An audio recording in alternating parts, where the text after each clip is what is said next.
Nailed it.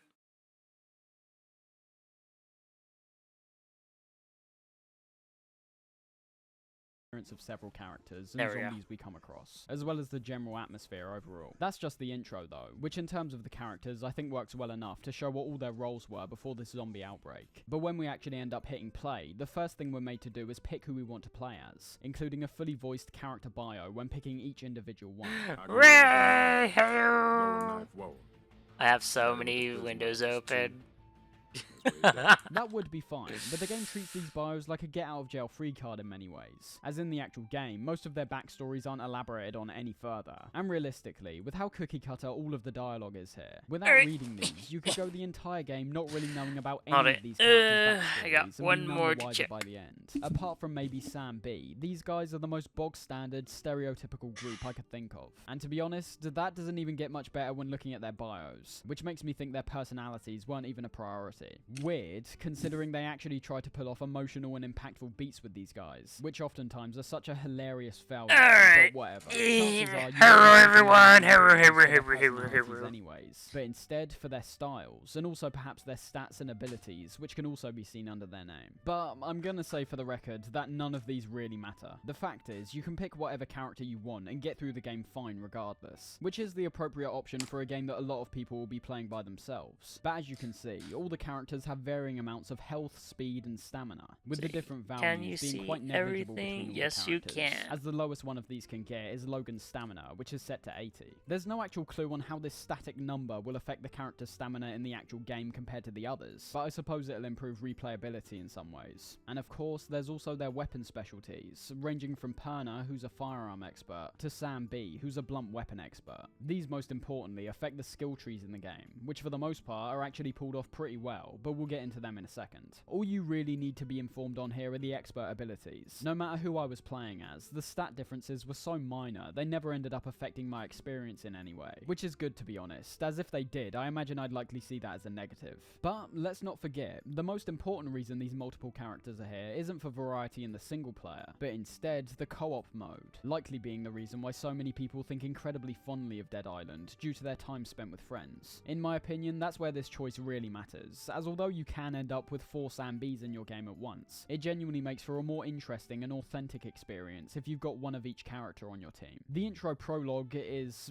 fine, having some nice references to the Dead Island trailer, where we can stumble across the bodies of the parents we see be killed. But it tries to start the game off with a sort of horror atmosphere, which once again just feels confused, as the game never ends up returning to this tone for the rest of the experience. But on the same merit, perhaps it only happens here due to the fact we're fresh out of water, and unsure about our environment and how powerful the zombies actually are here. It does give the player a good chance to get to grips with a few of the mechanics that are heavily emphasized over the game though, first of which being the looting, where we can search tons of objects like cupboards, luggage, and chests, which end up giving us money, weapons, and parts to upgrade and modify our weapons later on. It's primarily an atmosphere. Is that Sonar or am I wrong? Yes, this is Sonar. I'm basically making an avatar for when I play the game. No spoilers! I have spent so much time avoiding spoilers. In which our first combat encounter has us saving his life in return. So enough build up, let's actually get our teeth into Technically, I already finished one part of the avatar. He basically looks like this. Compared to many others. And Yeah, I suppose let me with us just helping disable out that. Simoy, there's no better place to start than the combat. In my opinion, this is easily I'm just doing a full body version. The combat's pretty great throughout. That's with basically lots how of he elements looks that like. go into making it satisfying. Starting with the basics, as you see here, you can pick up a variety of weapons throughout the game to fend off against these zombie hordes. Yet another aspect that I think is pulled off. I'm just very doing a well. full You'll body start the version. game off with more of a scavenger's mindset, scraping around for any kind of wooden paddles or planks that you can get your hands on. But after a certain point, you'll end up finding far more effective pieces of weaponry through your time searching. Weapons like machetes and sledgehammers, which as I say, can be found from optional exploration on the player's part, which is great, but are also given out from characters that we do quests for too. Using these weapons on the zombies lets us into numerous discoveries though, ones affecting our player, our weapons, and the zombies themselves. Whacking a zombie in this game will never not be satisfying to me. In terms of the damage that's conveyed on screen, hitting zombies with blunt weaponry like hammers and pipes shows the zombies being flung around This is so like a ragdoll, underrated. which is primarily I because we know are I'm actually very working with ragdoll underrated, physics but that's here, which fine. mainly present themselves when the zombies actually get killed. Most weapons have a fantastic impact on the zombies, once again varying between what type of weapon you're actually using.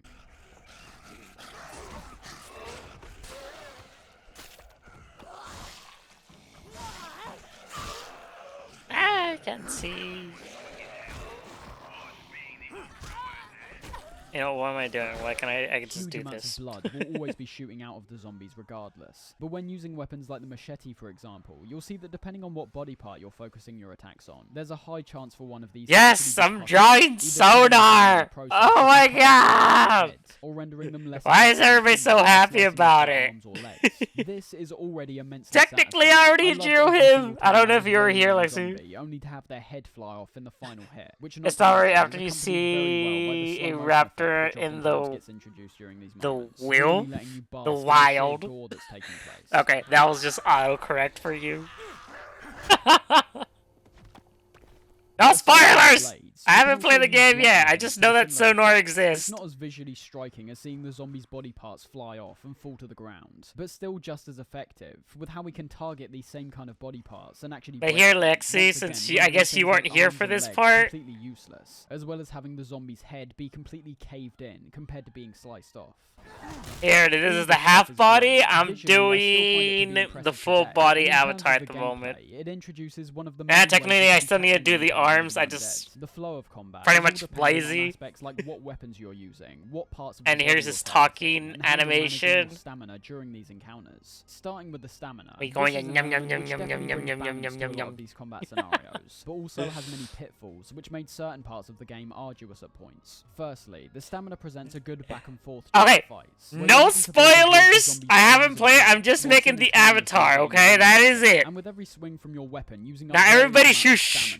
Once again, if I miss out on like how he actually looks like in the game, that's on me, but still. When going on the defensive. As you could assume, this is something that is brilliant at the start of the game, when the experience will be more linear and standard for most people's playthroughs, but does eventually end up presenting some issues in the latter parts of the game, when the zombie's health starts dramatically increasing in accordance with your rising level. Weapons you would have previously used become less effective. No, you're peak. I don't know your name because it's all in special enemies we can find eventually become incredibly I'm just gonna go up against. It's in Japanese. I'm just assuming Japanese. I'm sorry. Just used up during fights, however, but of course is also used when performing actions like jumping and sprinting, and running around in particular is something you do far too much of in this game, especially in the later areas, which I think are nowhere near as well designed as the initial. How did I exactly draw? I feel like I drew. Trying to get to somewhere can be very annoying, especially when there's no substantial. I only drew once, man. It can sometimes be engaging when being chased by one of the. But as soon as I play the game, which can sprint after I hope I get to like him.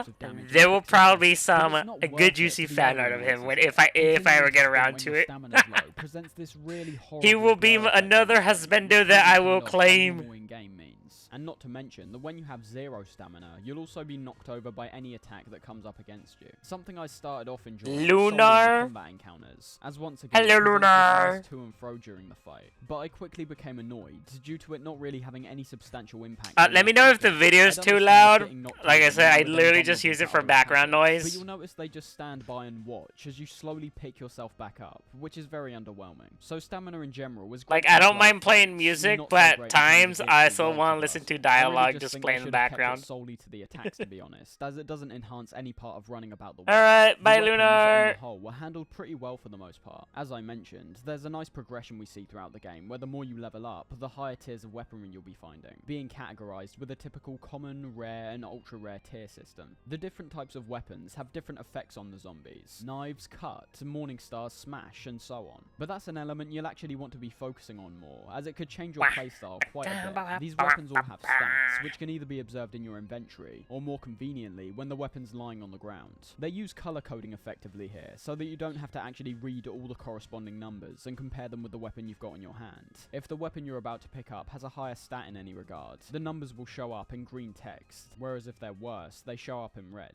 Thing is though, there's a few personal choices which you might want to take into account when picking certain weapons, which actually brings a lot of depth here. Weapons are ranked on their damage, force, durability, and handling. Damage, of course, relates to the DPS of the weapon. Force relates to its knockback capabilities. Durability shows how much you'll be able to use it before you have to. Are you Squidward? Can be swung and how much stamina will be using it. The two most important ones, of course, are damage and force. I'll say I don't even know what that even means. You want to go for raw damage or use the knockback capabilities to be safer during encounters. Knives, for example, hardly have any knockback to them, but can oftentimes have a higher DPS. Yet again, it's something that's been implemented into the game where the player has to adapt to their own playstyle, I got it. I feel like I almost messed up. Even when taking into account the individual character's special abilities. Most of the time, the durability is fairly negligible. But technically, I feel like I'm gonna mess up. Handling doesn't just notify us about the stamina effects, but as you'll find, it also lets us know I about the will ranges do of this each of part these weapons. later. Close-range weapons like the brass knuckles or diving knife are able to be used in very quick succession, which can rack up the DPS.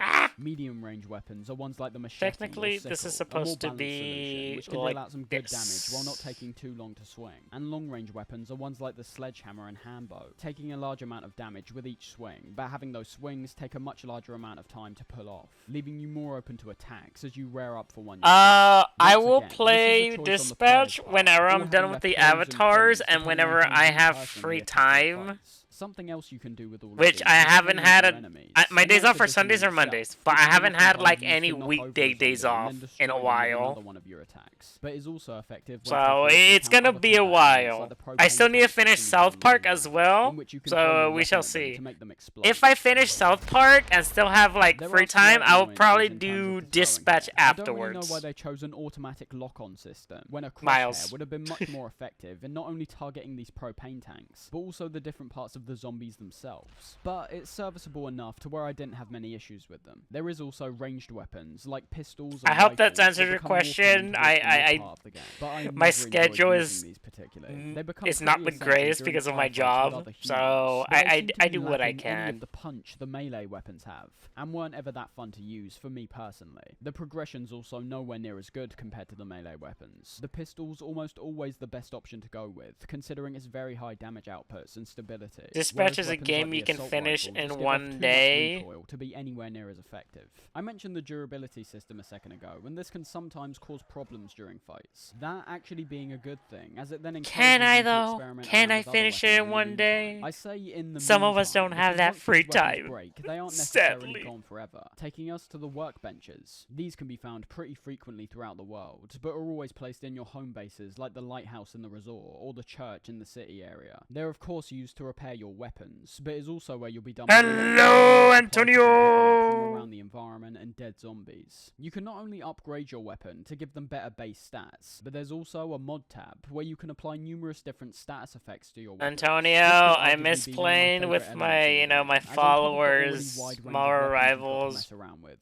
I know I'm taking a small break because I want to, do single player games at the moment, but just like, I kind of want to jump back into it. And then add a mod to not just make them even more effective, but also look even cooler too. There's tons of mods here, however they're only unlocked through blueprints which can be found around the world, or merely by completing particular quests. There's one final element that I want to mention in relation to the gameplay right now, and that's the leveling system. Completing quests and killing zombies garners you XP, and when you've got enough XP, you level up and gain a skill point, which can be applied to one of the 3 skill trees we've got here. The more you level up, the more XP you need. Pretty standard stuff. But unlike a lot of games during this period, which use skill trees to merely give the illusion of choice, depending on what tree you focus on here, you might be getting locked out of some pretty significant skills. The skills are the most vital aspect towards which character you want to choose, as although there is quite a bit of crossover between the different character skills, those being ones like unlocking health regeneration or letting you carry more items in your inventory. There's also plenty others which actually correlate to each character's expertise. Using Sam B as an example, across the Fury, Combat and Survival trees, we see the first 2 in particular are almost entirely focused around his increased effectiveness when using blunt weapons. The Combat tree gives us numerous upgrades in relation to increasing blunt weapons damage capabilities,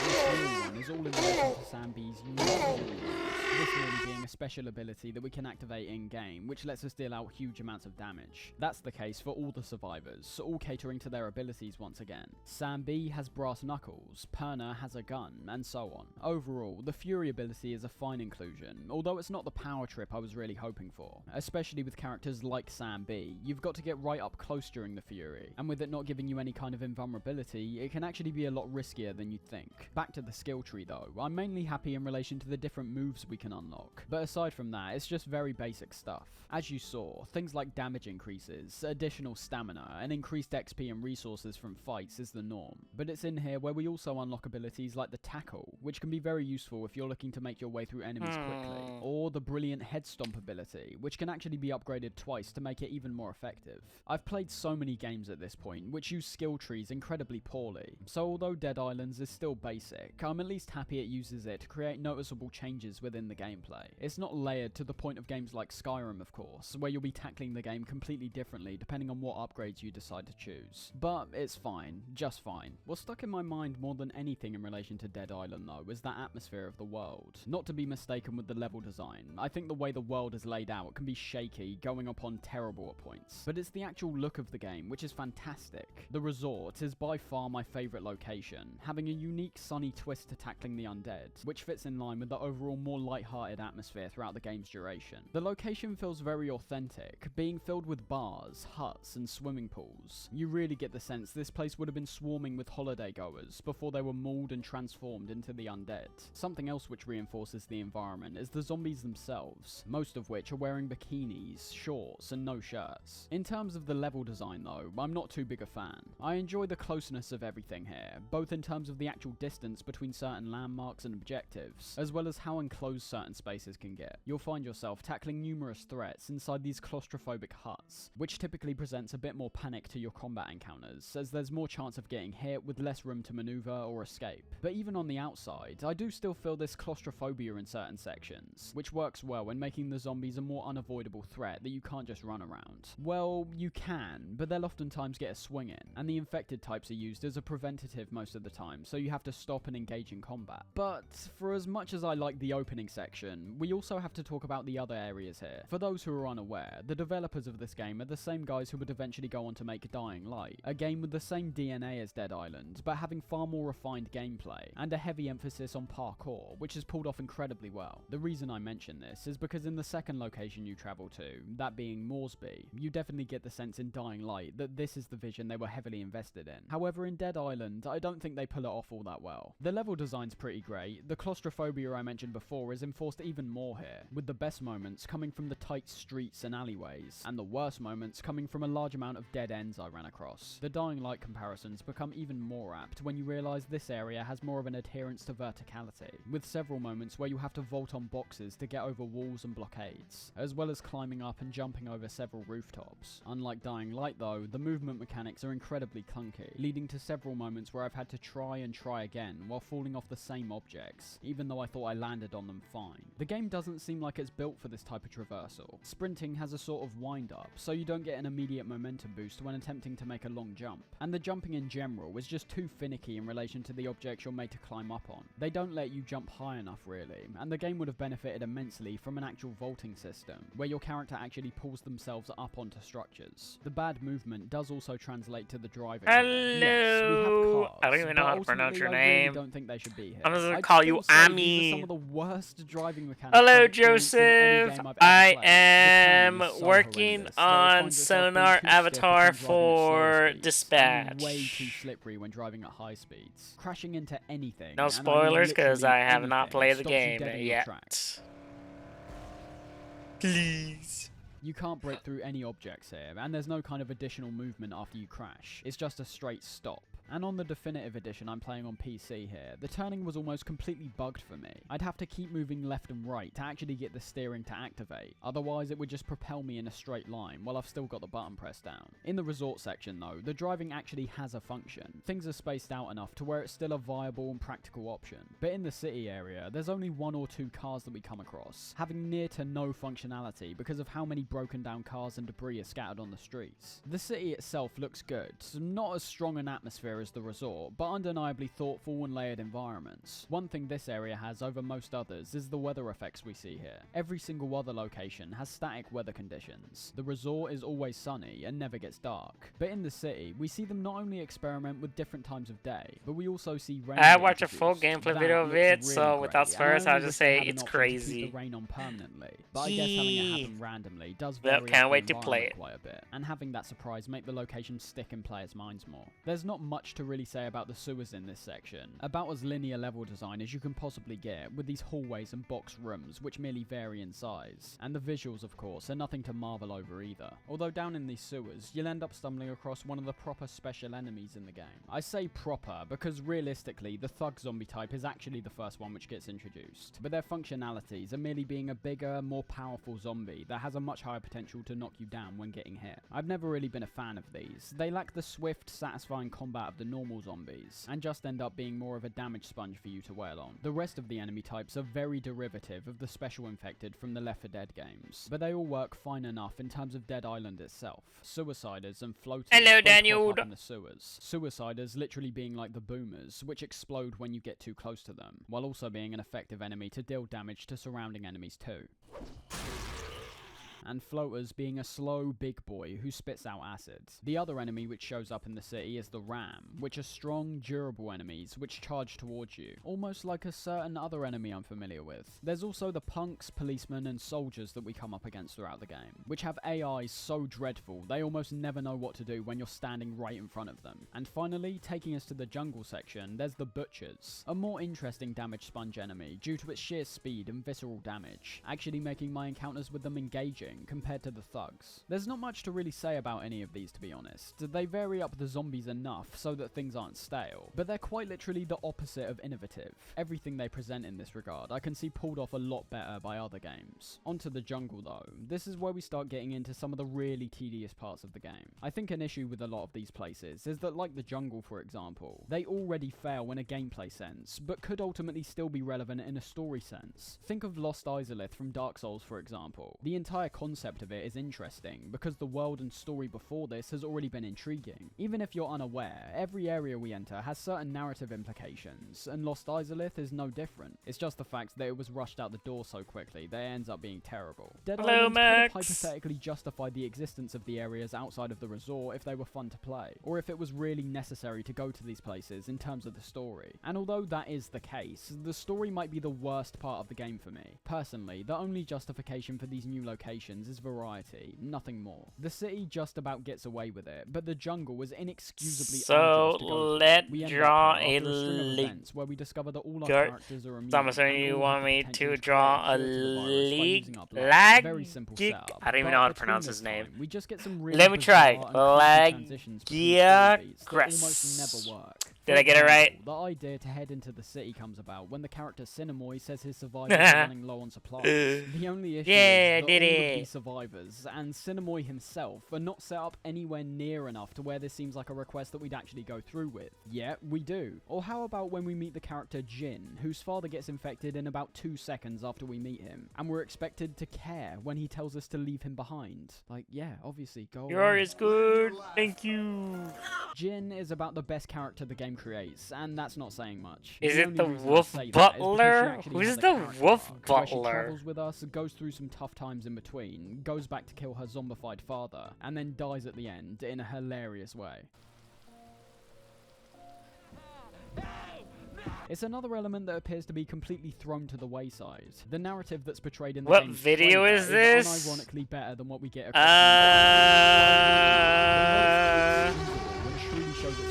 Let's have a look-see. The story is serviceable enough to where if you're playing online with friends and likely not paying full attention or even caring about the plot, it's the rise and fall of Dead Island. In fact, the cliche and schlocky nature of everything might actually end up enhancing the experience for your group. But playing by myself, I couldn't help but just be bored or feel pitiful for what I was witnessing. There is almost no point where I So you want to play Monster Hunter Wilds? Not yet. I'm still waiting for them to finish updating it, or did they end, or did they finish like updating the game? And that's the quests. Like as in they're no longer gonna update the game anymore. Throughout the entire game, and they go as follows: talk to a character marked with an exclamation mark on your minimap, in which I should also I don't know who that is. Takes away so much from the exploration due to you literally being guided with an exact line to your locations. Listen to them give some backstory about what they need you to do, which sometimes can be interesting. But that intrigue is almost immediately destroyed when you realize most of the quests are go here, fetch this for me, go here, kill this for me, go here, and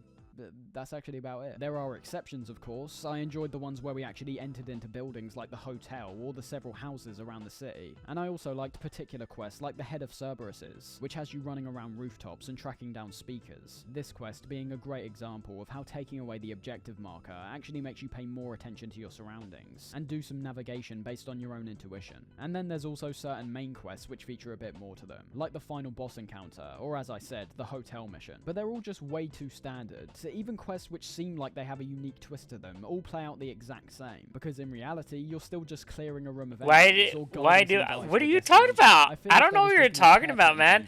I'm just doing a full body picture of Sonar. There's a proper progression here. It's just like we're gradually checking Immortal Champ! Why are you focusing on that part? You're weird.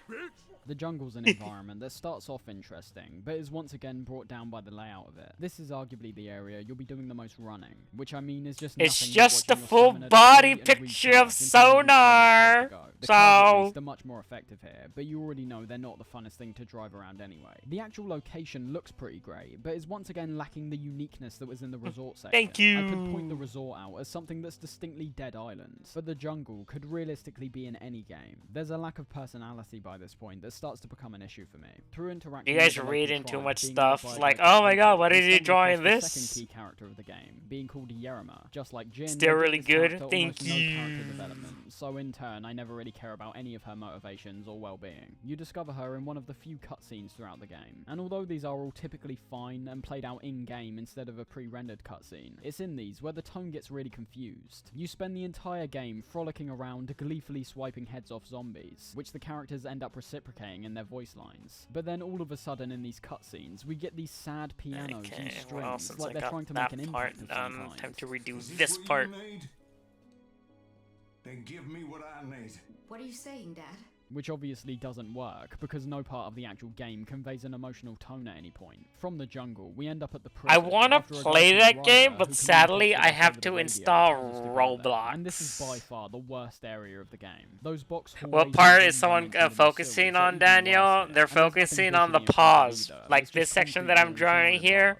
The quests here too. Even though it's just like, it's just a full body, picture of Sonar.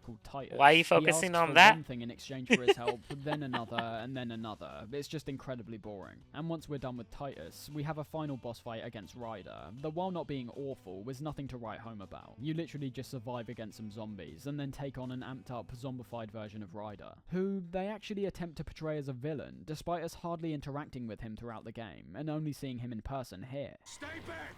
They hardly seem human! Stop! But yeah, I do want to draw Sebastian, I mean for skits, as an avatar, Max. Dead Island is one of those yeah, I can't really make it because, you know, the game doesn't exist anywhere else, and I don't want to install Roblox for that. And it's like that's what they were relying on. That was their best idea, and formed a half-assed, pretty buggy game around it. The visuals, and I mean the graphics, are still fine for the most part. Some of the characters do look weird, to be fair, but all the environments and weaponry look great. The atmosphere is really good for the resort section, but gradually gets worse and worse in each consecutive area. And the story's so bland that the only thing that really stands out are the 4 characters we play as. Not to mention as well, that despite the sound in general being pretty great, with the guttural, brutal sounds that are let out from the zombies,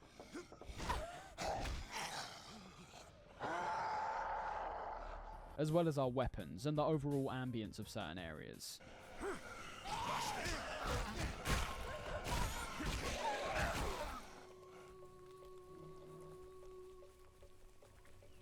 The music is the only thing that's lacking. There's nothing that ever really stands out, it's all just very generic. Outside of that though, it's a game that has many pitfalls, but is unique and striking enough in its opening section to warrant the type of nostalgia that I and many others feel in relation to this game. I think we can all agree it's not a masterpiece, but it's like a relic of a bygone era. It's almost fascinating to go back and play this game, considering how the gaming landscape has ultimately tried to move away from this game's core design principles. Outside the story mode though, we can also mess around with One Punch mode, which is so much fun to play, with how your punches and kicks absolutely obliterate the zombies and fling them miles away.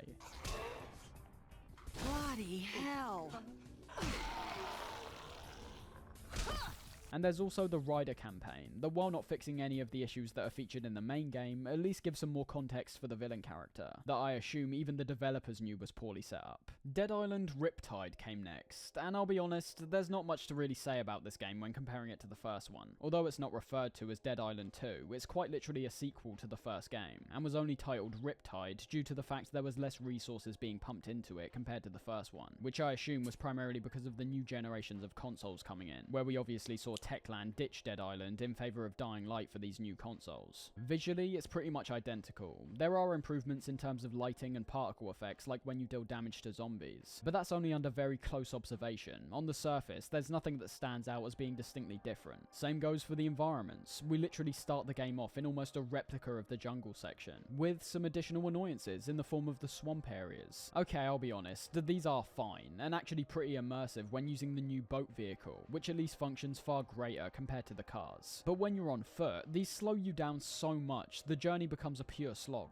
with the narrative being the same base concept of the first. The most I can really talk about are some new gameplay concepts and the skill system. Riptide features a nice thing where you can now see all your other teammates at your home base, and on top of that, you can also do certain side quests for them too, to get rewards in return. In these home bases, you'll end up having to fend off against the undead within a certain area, something which was explored in the Arena DLC for the original game, but done very effectively here also. It's just a mechanic which leans heavily into the combat by throwing large hordes at you instead of the more sporadic placement of zombies in the open environment. The skill system, despite being very poorly integrated in terms of the game's balancing, is merely a more expansive version of what we saw previously. The reason I say it's badly integrated is because you start the game off this time at level 15, regardless of what build you can now pick for your character, those being ones more involved in combat, survival, or just getting the skill points yourself and choosing what to invest in. This makes the intro less friendly to newer players, considering the increased zombie levels too, which means more health and higher damage outputs. And you've also got to consider that in the first game, by the time you've reached this level, you would most likely have acquired and upgraded some weaponry, whereas here there's this confused approach of giving you some terrible weapons off the bat, which makes killing zombies a chore. Then they give you some incredibly powerful weapons to cap off the prologue, and then they strip them all away from you again. The skill tree is good though, with some slightly more unique abilities on offer here. One thing I really liked was how you could import your Dead Island character from the first game and play as them here, which means any abilities like the stomp or tackle would also carry over. But here, aside from the typical damage and fury upgrades for their individual characters' strong abilities, we also have things like being able to get up faster when getting knocked down, or a skill which deals increased amounts of damage to the opposite sex. Still basically serving the same purpose from before, but having more variety, which is always welcome.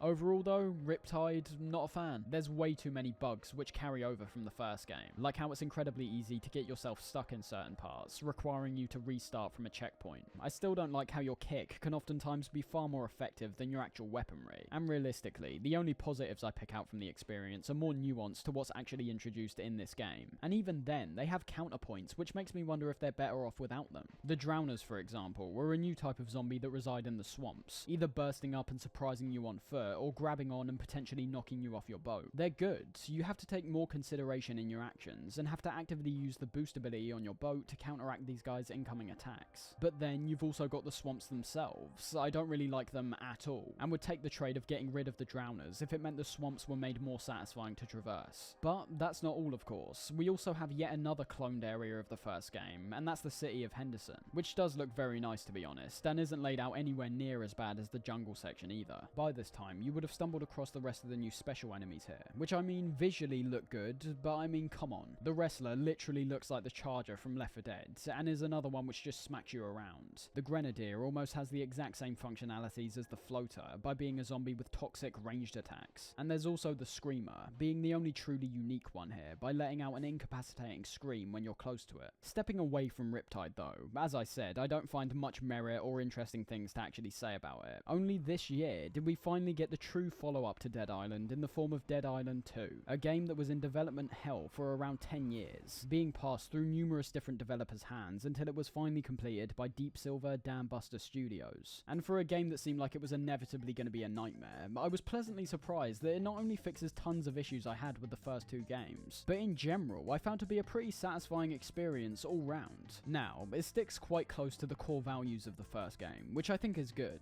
but has led to some criticisms about the game feeling outdated, which, to be honest, with how similar these larger gaming experiences are starting to become, is almost like a breath of fresh air. Starting with the positives, the game looks fantastic. I really like the Los Angeles environment we're set in, which despite not really being an island, I think features areas which are far more consistently good in both their design and atmosphere. At the start of the game, you're still able to choose what character you'd like to play as, now switching out the old ones for new modern characters, which, despite not minding any of them really, I also found weren't striking in their own rights. The overall writing of the game can go from cliche to cringy, and your character's dialogue, which can now be heard very frequently, is usually the worst reflection of this. Bruno, you may now kill the bride. For my first playthrough, I played as Bruno, who I merely found to be serviceable. Only towards the closing parts of the game, where they try to make you care about the protagonist, did I realise I didn't really care about him at all, which goes for most of the other characters we meet throughout the game. Yet again, bar for Sam B, the only returning character from the previous games. Hey, Emma's pretty shook up. How about you fix her some of that motherfucking Yorkshire pudding shit she likes? It's a Dead Island game though, and everything would end up falling down if the combat wasn't up to scratch. Thankfully though, I really loved it, and it's once again the best part of the experience. All the updated weaponry looks fantastic, and the overall progression here I found to be a lot smoother than previously, with your escalating level eventually leading to your older weaponry becoming pretty useless against the zombies, which also level up alongside you. A negative in terms of attaching to and holding on to weaponry you're familiar with, but a major positive in making you vary up the weapons you're upgrading and using, which of course puts even more weight on your exploration, as you'll need quite a large amount of money and resources to level these up this time round. All the elements like damage, force and handling still come into play here, with large hammers taking long to get hits off but letting out large amounts of damage in return, something which is amplified even more with the charge attack which is featured here, an element which feels essential here and will always be missed when going back to the previous titles. Some of the best changes come in the form of the stamina and the zombies themselves. Stamina is no longer used up while sprinting and during combat, which in terms of the exploration I was very happy about, considering it wasn't just annoying to be constantly running out of stamina in the first game, but also because vehicles are entirely removed here, which if the first game's driving mechanics are anything to go by, is a major positive. During combat though, I was initially hesitant. I wasn't sure if this was going to mess up the satisfying flow which was present in the first game, but this couldn't be any further from the truth, as I believe Dead Island 2's combat excels in so many more ways. In exchange for there being no more stamina issues during combat, the zombies are now more visceral with their attacks, which ends up putting more emphasis on your movement and positioning. This mainly comes in the form of the dodge and block abilities we now have, where with the dodge, we can swiftly move out the way of a zombie in preparation for a devastating counter, or instead parry with a block for the same effect. Another thing I was worried about was the satisfying aspect in relation to the destruction of the zombies. The game starts off with the zombies appearing to be less reactive to our hits, almost standing in place and taking this onslaught without being flung around that much. But this changes pretty quickly when acquiring some of the more devastating weaponry, where a lot of these almost feel like I've turned on one punch mode, with how they get wildly flung around when being hit and killed. The sheer gore that's on show here might be some of the best I've ever witnessed in any game, primarily because it's dynamic and isn't solely limited to set animations that we would have seen previously.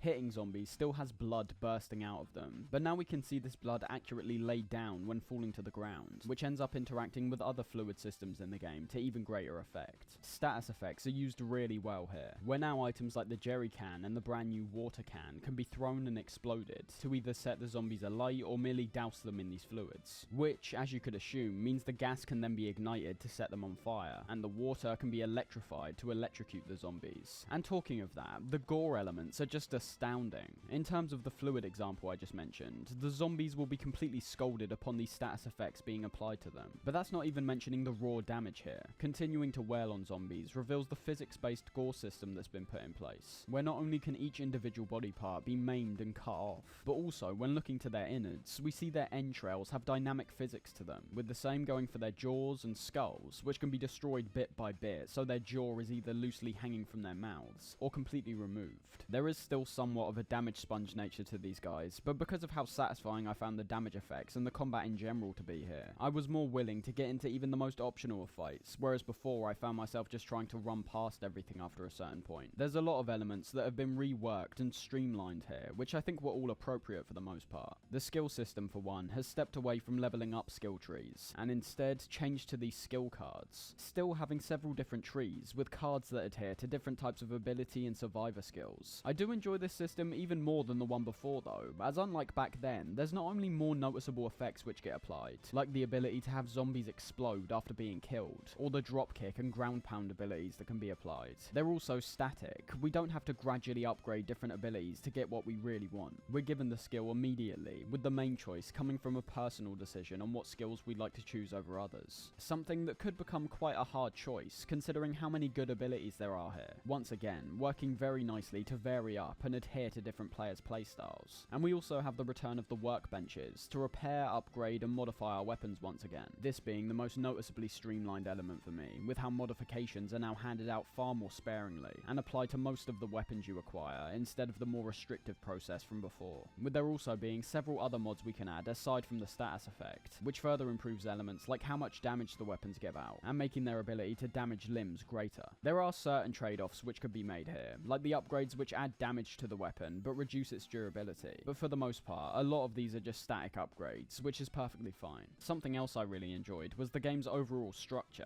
and also the quests we tackle while going through the story. The plot is once again all based around us being immune, and hoping to acquire a vaccine with our blood. I mean, it's literally one for one the same thing. Our main objective for the first half is to get to a doctor, just like the first game. But unlike there, where every single quest was pretty much the same thing, rinse and repeat, there's a lot more variation to both the main and side quests here. You're going through more unique structures here, and achieving objectives that actually feel like they're pushing the narrative forward, not just stalling time while you're waiting to travel to the next area. There's some really fun ones here, like when we have to creatively kill zombies in a number of ways for a social media influencer, although some of the things she says are foul and totally unredeemable. Let them bodies hit the floor! And no swearing in the first Or when we end up in a hotel and have to face off against the towering Goliath of Becky the Bride. There's just so much more to actually see here. It's not just fetch quest after fetch quest. And even within these quests, different events happen during them which are unexpected and throw us off guard. Like when we end up gaining the Fury ability for the first time. We're merely supposed to be heading through the sewers, but get cut off by what we perceive as a new antagonist, and thrown into a pit of zombies below. I can't think of one moment like that from the first game, at least not one that's played out as well as this. The only objective that I really think gets repeated over and over is the kill 'em all task, which locks us into a certain area and has us fend off an onslaught of zombies, much like the defense missions from Riptide. But once again, the combat is so satisfying that I have no issues with these at all. In fact, I was always pretty excited when I'd see the message flash up on screen. Dead Island 2 somewhat exposes how simple the fixes were to merely make the first game a more satisfying experience all round. The combat in both games is great, albeit quite a bit better in the second game, but all that would have been needed to keep the first one engaging for me is a proper narrative progression. Dead Island 2's isn't good, but at least it's always in the foreground. The original doesn't even feel like anything's connected for the majority of it. Another improvement I see in this sequel was the complete removal of human enemies, even though I'm sure they could have pulled it off fine enough. The zombies still present enough variety to not get stale for the endurance of the game. Most of the enemies are pretty much the same, to be honest, with some different variations on ones like the Screamer, who also features an electric counterpart, or the Crusher, which is basically the Thug, but with more distinct abilities, like a ground smash, which can knock you over. But the newest stuff comes in the form of the different zombie types, and the brand new Mutator enemy. The Mutator being a grotesque abomination, which is very durable, deals out high amounts of damage from its hits and spikes, and can also deal out those AoE attacks the Crushers do. It's easily one of the strongest enemies in the entire game, and that's probably why it gets reused for the final boss encounter, despite also seeming quite lazy to me. The boss fight itself actually being one of the most difficult triumphs I've pulled off in a game as of late, though while making me incredibly angry at the time, was pretty fair and intense all things considered. But the zombies themselves also have various types, which are immune to certain weapons and modifications. Firefighter zombies, for example, were completely invulnerable to fire damage, and the same goes for the incendiary Crushers and Walkers. And although this can be annoying at points, in a game sense, it's making the player more aware of the weaponry they're using, and requires them to not just switch up their weapons, but also, if you don't have any appropriate weaponry to deal with these things at the time, will encourage players to be more varied with their modification choices in the future. Wrapping up the experience though, the sound in general is fantastic, with all of the hits and swipes on the zombies sounding meaty and damaging.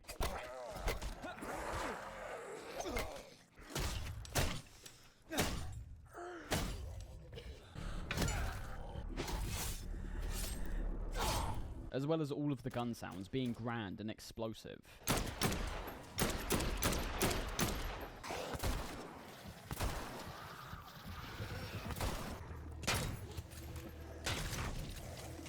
The music, despite still being pretty bland for the most part, at least has some more engaging moments, particularly during some of the defense objectives. The cutscenes, which are frequently scattered throughout the game, all look good, and due to my character actually interacting with the people this time round, I was more willing to engage and actually invest in this very by-the-numbers plot. Throwables, which were featured in the previous games, are now a special ability, which features a cooldown timer, much better than the awkward throwables that we previously had to switch to like an actual weapon. Despite hearing criticisms that the environments are bland and too similar to each other, I thought they all looked great and worked better as one cohesive experience, compared to the other games, which put variety over an actual believable location. And there's some real subtle things I can praise the game over, like how the medkits are actually effective this time round, due to the snacks being far less common than before, which I should mention were essentially the main way of replenishing health in the previous games, or how searching through trash cans and suitcases this time round is far more convenient, with how opening these up automatically gives us the resources, instead of requiring separate button pushes to actually get them. Kicks are now almost useless outside of our drop kicks and our stomp, which is a huge positive, considering our kicks were almost more powerful than our weapons in the previous games. The guns here don't just sound good, but they're also incredibly satisfying to use now, with certain ones like the hunting rifle exploding zombies' heads with ease. And although the writing can at times be awful, they at least convey the tone a lot more clearly than before. Even in its most serious moments, things are still handled pretty lightheartedly, which I think is more than fine for the type of game this is. Yes, it feels derivative.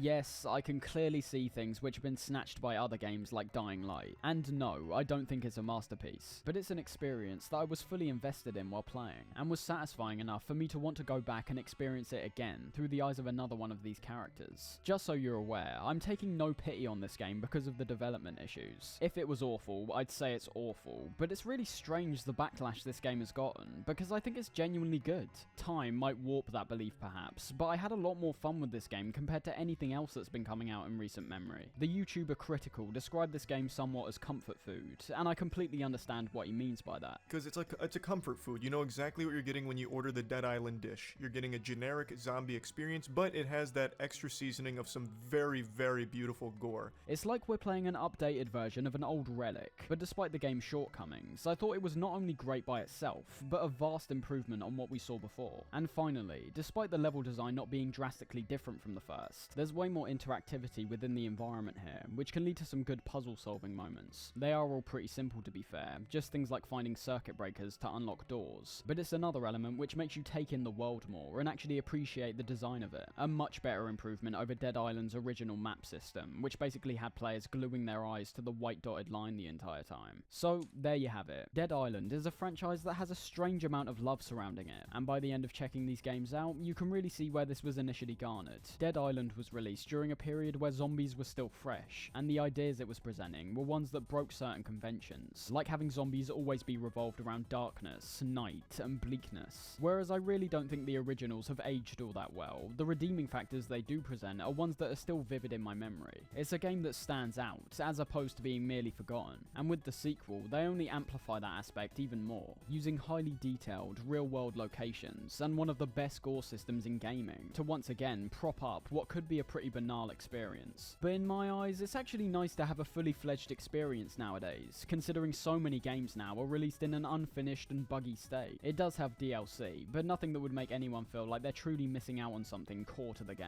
Overall though, I'm still a fan of the series. It presents an atmosphere and gameplay system that hasn't quite been replicated by another game in its genre, a hard feat for even some of the best games which released. And although the nightmare of Dead Island 2's development could possibly lead to the series never seeing a new entry again, I'm glad the world actually got to experience this sequel, because for many Dead Island and zombie fans, I can guarantee that if you're looking for violence, blood, and gore, these games definitely don't disappoint. And if you want some side-scrolling zombie action, they've also got you covered with the Retro Revenge spin-off game, that while of course not being as substantial as the mainline games, still presents some rhythm-based CRT screen gory action that can be good to kill some time with. Although Techland's Dying Light series seems to excel in a lot more departments, Dead Island will always be a series that I'll keep coming back to as the years go on. Not solely for the obvious things like the combat and gore systems, but also for a morbid curiosity in terms of how these games are gonna age over time.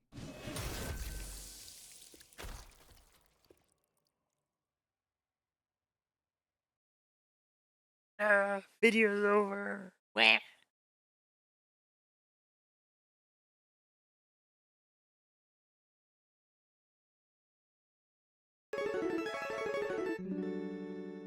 Capcom is one of those companies that I've always been surprised with. Unlike a lot of people, they never usually spring to mind when thinking of my favourite game companies. A bit like how I said Valve didn't either. But once again, I don't really know why that is, considering the sheer quality that's been pretty much consistent throughout their entire history. Resident Evil, Devil May Cry, Mega Man, Street Fighter, Onimusha, not just being published by Capcom, but actually made by them. They're an incredibly innovative game company, and have been making stuff from before I was born. But the topic of today's video is a franchise, and I suppose a company, that is very close to my heart. And that's both the Dead Rising franchise and Capcom Vancouver. Now, the first thing to note about Dead Rising 1 is that it was made solely by Capcom. The Vancouver branch was initially known as Blue Castle Games, who, before taking on the sequels, made such classics as The Bigs,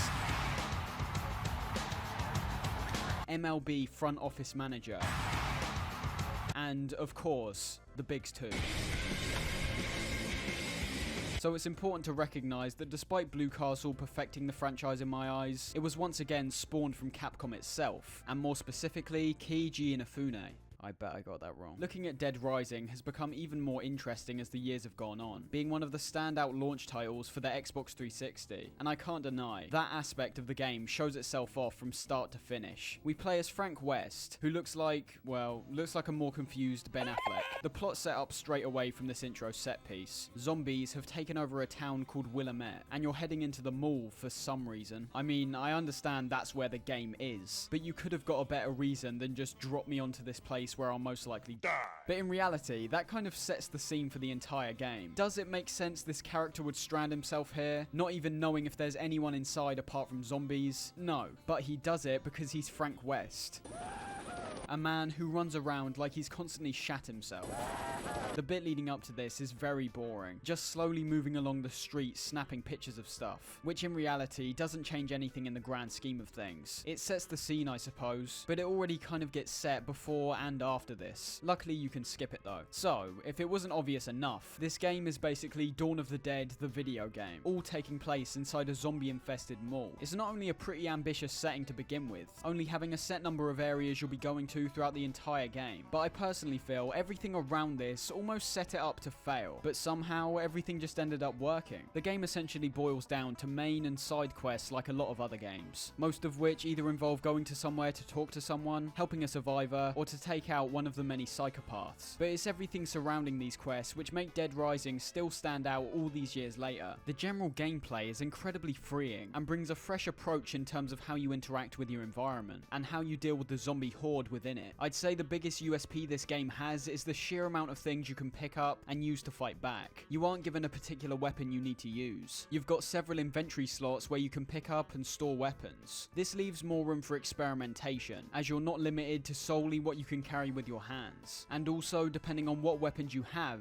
you might want to save particularly effective ones for boss fights or larger hordes of zombies. It's important to note though, not every item you pick up can be stored, for whatever reason. You can manifest a sledgehammer out of thin air, but doing that with a mannequin is one step too far apparently. Weapons do vary quite drastically in their effectiveness, and you'll quickly come to realise that despite picking up benches and teddy bears to fight back with might be fun for a bit, there's not really any reason to use them after a certain point. An item like the teddy bear takes ages to kill a zombie, and would only really be used to either stun or knock them over, but you might find yourself needing to do that at certain points, as every weapon you pick up has a certain level of durability, and depending on what you're fighting, most things can actually break pretty quickly if used for even just a short period of time. I can understand how this could be annoying for some people, not being able to attach to certain weapons and play a favourable way, but you also have to consider how well the fragility of weapons fits into the overall picture. Weapons running out means there's an unreliability to every encounter. For example, if your chainsaw breaks in the middle of a zombie horde and you've got nothing else to replace it, what are you gonna do? Either adapt to the situation if possible and use the nearest items around you, or just straight up die. I wouldn't say any of these games are particularly difficult, but do require a considerable amount of forethought before just rushing forward. Another thing you'll want to think about is your health, starting off very minimal with only 4 squares, with each time you get grabbed removing one. The last square will oftentimes not get wiped out immediately, giving a nice feeling of just managing to escape out alive. But to regenerate these, you'll need to find health items around the mall. Just like the weapons, these are also varied, both in the visual sense and their functionality. Not every piece of food or drink you find is going to be a lifesaver, with a lot of them only restoring around 1 or 2 squares. But getting your hands on items like milk or the seemingly godlike orange juice isn't what I'd call a rare occurrence, but definitely a less common to find. Those restore several squares of health, and you'll typically want to fill at least a couple slots of your inventory with these, just to be safe. Thing is though, as you progress through the game, you'll be given PP, prestige points, sure. There's multiple ways to attain this, ranging from killing zombies to taking photos of things, and once you've got enough, you'll level up. However, unlike most games you see nowadays, there's no actual skill tree. The game decides for you what you're gonna get, whether it be a health, attack, or speed increase. You've got no choice over the matter, which I see as a huge positive, both in terms that it gives a sense of unease or relief depending on what kind of situation you're in, perhaps getting that long-awaited health upgrade after being near death multiple times, but also because it removes the annoyance which is just skill trees in general. I was only trying out Horizon Forbidden West the other day, and the second I saw all these different skill trees with varying improvements to certain elements of the game, it just became so confusing. This streamlined approach fits very well, and oftentimes directly correlates to the intensity of certain situations. If you had the health you have at the end of the game when coming up against the prison convicts for the first time, it wouldn't be anywhere near as intimidating.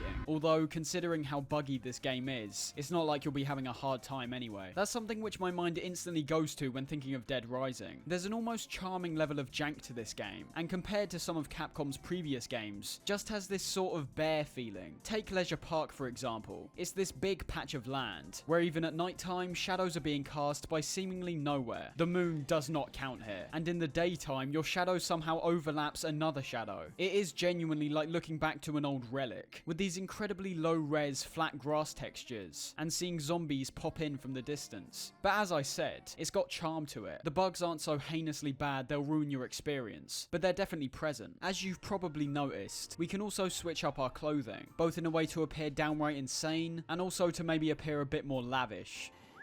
Pathetic.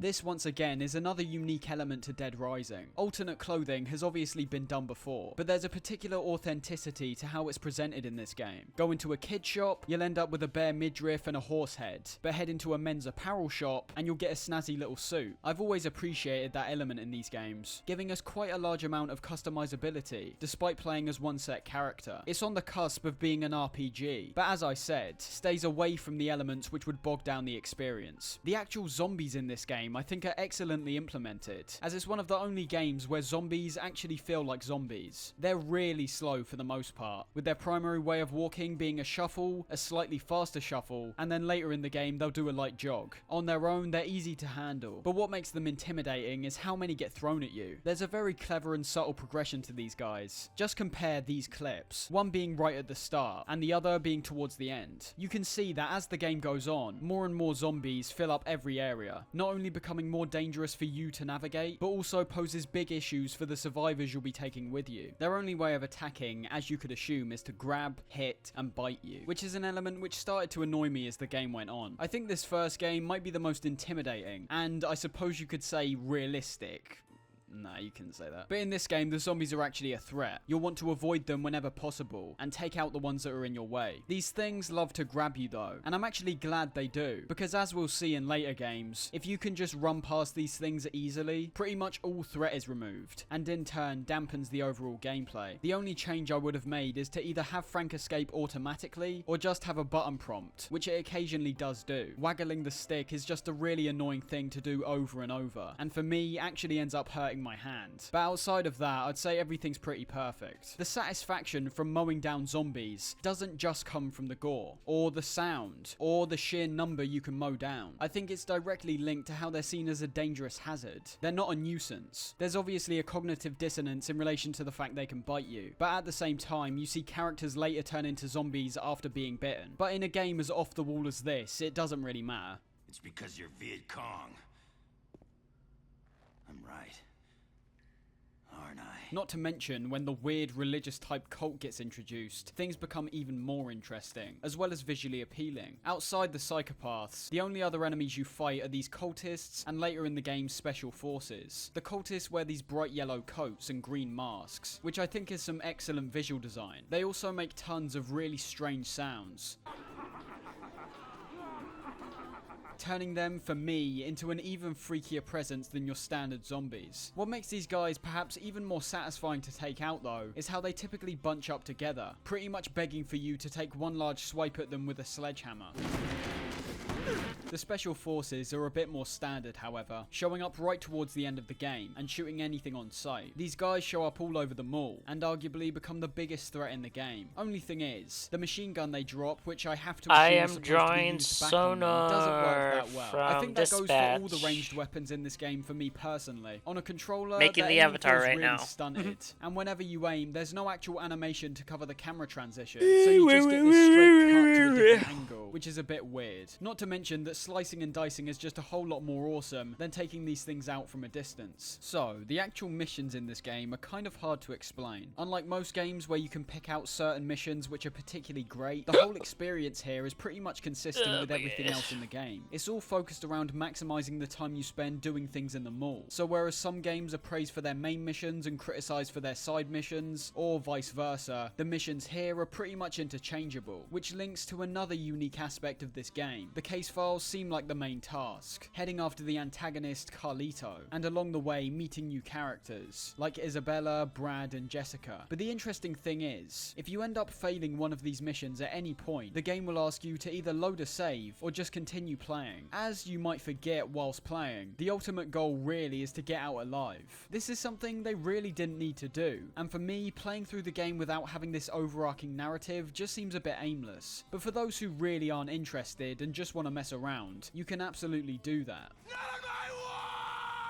And what I said about the case files not having any real highs, I stand by that, but it sure has some lows. The first mission that should come to mind if you've played this game is the bomb disposal mission. And I don't want to hear any bullshit about, oh, you can just bring quick step in, oh, it's actually really easy when you break it down. Nah, this mission is terrible. What should be a cool level where you're riding around this maintenance tunnel on a bike, getting chased down by Carlito and collecting bombs, turns into an absolute slog when this fragile bike combusts on you. The best way to bypass this is to take Carlito down, at least letting you collect the bombs while only having to deal with the zombies, which, due to the sheer amount of them in this large area, isn't too fun either. Some of the best moments in the entire game come from the cutscenes found in these case files though. Let me just give you an excerpt. But he's running a fever.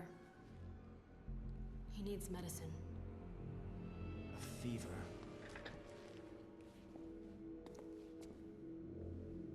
Medicine, huh? Almost as if everyone's already dead. Yeah. I took that one near the entrance. That guy do something? That's what I love about this game, and Capcom in general. They're very aware of what kind of game they're making. So even though you've got all this serious music and dialogue, it's always going to be contrasted not only with what you do in the actual game, but also any of the weird clothing that you bring in with you. Now, what do you know about all this anyway? And of course, how could we forget essentially the highlights of the entire game, the psychopaths. Just like the optional survivor quests, these are completely missable, and on your first time round, you'll most likely not see all of these. The reason for that is due to the fact that every single mission is on a timer, and what sounds like an insane annoyance actually works really well in practice. I think it's primarily due to both the overall size of the mall, not having to trek too far to any given location, and the fact that it actually brings some tension and immediacy to what could result in a very lackadaisical experience. Anyway, the psychopaths are brilliant encounters, and it's less to do with the actual fight, because in reality you could use a weapon like the small chainsaw and wipe them out pretty quickly, but more to do with the batshit insane personalities, all of which are unique and varied in their own right. Non-believer in our midst. You've got a store owner who's clearly gone insane after the zombie outbreak. You've got a paranoid Vietnam vet, and you couldn't have a Wonderland section without some kind of psychopathic clown.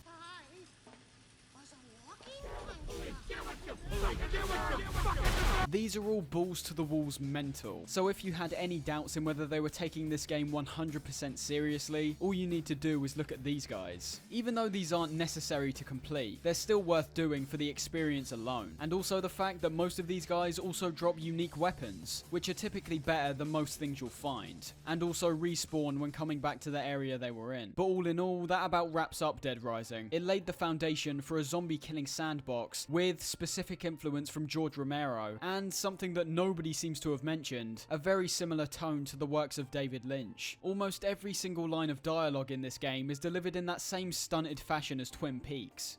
There's a helicopter coming. 3 days from now. At noon, it's my ride. Do you know where dreams come from? While not being particularly mind-blowing, the gameplay presented a freedom with the large amount of items you could pick up and use. And the story overall was pretty standard, but even just having small inclusions like taking your current character's appearance directly into cutscenes, and the nice sense of cheese which permeates throughout, it actually ends up taking us deeper into the experience and these characters' struggles. We then got Dead Rising 2 4 years later. That's right, an entire video game made in the span of 4 years. Kendrick, start taking some notes. He gets a pass, actually. That album's a masterpiece. I come from a generation of doki doki.